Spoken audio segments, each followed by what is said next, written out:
आप लोग, यूपी का ये शहर है भाई, यूपी का गांव मुरादाबाद जो है ये इसी के अंतर्गत आता है।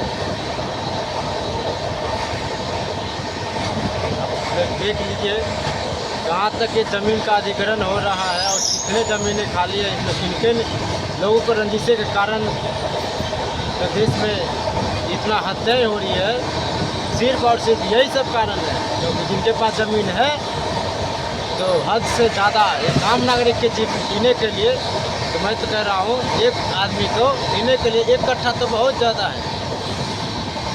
यानी 1 कट्ठे के हिसाब से 20 दूर हो गया, 20 दूर 10 दूर जो भी है, देख लीजिए आप लोग।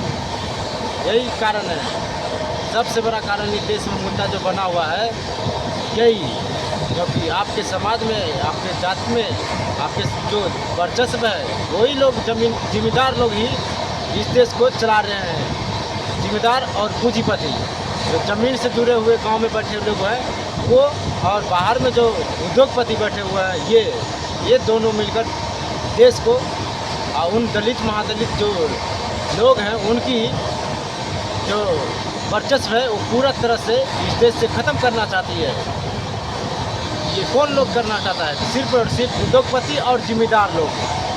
जिम्मेदार लोग पर हद से ज़्यादा ज़मीनें हैं और पूंजीपति लोगों के पास हद से ज़्यादा पूंजी है। एक आम नागरिक के जीने के लिए सरकार ने सैलरी निर्धारित कर दिया है, तो एक दूसरे आदमी को पास फिर इतना पैसा कहाँ से आ गया?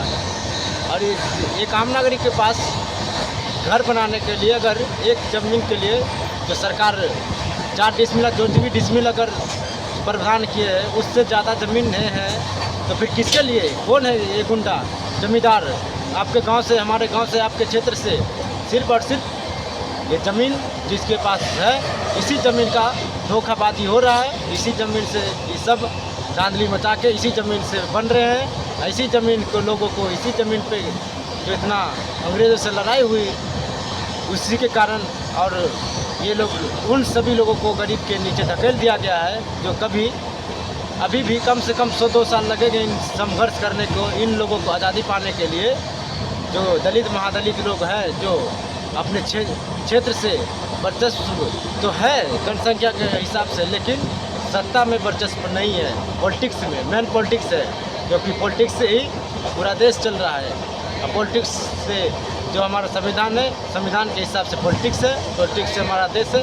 जो ऐसा पॉलिटिक्स आपको हम अगले वीडियो में बताऊंगा कि किस तरह से पंचायत लेवल से एक सांसद में भ्रष्टाचार मचा के रखे हैं।